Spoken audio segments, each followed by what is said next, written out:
What happens in marriage is co-created. Meet Steve and Michelle. Michelle is stressed out about an upcoming vacation. From her lizard brain, she has memories from childhood and previous experiences with Steve of stressful trips due to lack of planning on his part. From this state of anxiety, she repeatedly questions Steve, asking if he's made the hotel and flight reservations. She uses failures on previous vacations as justification for projecting her anxiety onto him. Michelle's attempt at anxiety management triggers anxiety for Steve. So if Steve's a fighter, he will lash out and go on the offensive. He might call her names and accuse her of being a controlling nag.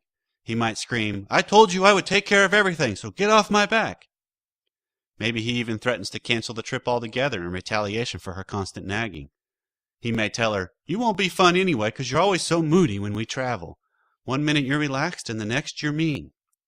Steve then turns on the TV and walls her off with silence, even going so far as to not talk to her for several days as payback.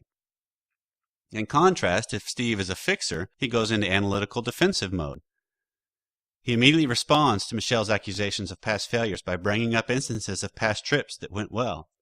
He defends himself by arguing the details of her accusations.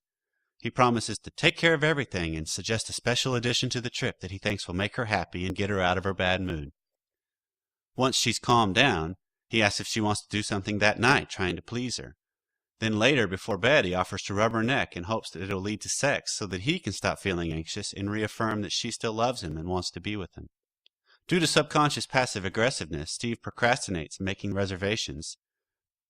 When he does finally get around to calling at the last minute, he can't get a room at the hotel they had chosen. He avoids bringing this up for a couple of days, fearing Michelle's reaction. And when he finally tells her, he makes up a story about a huge conference at the hotel that took up all the rooms. Michelle reacts to the situation with blame, saying, "I knew this would happen. That's the way it always is. I can't count on you for anything." She slams doors and retreats to the bedroom, locking the door for the rest of the night. Does this sound familiar? Is there a better way to do it? There is. Blow up your old ways of doing life and relationships and create something more authentic.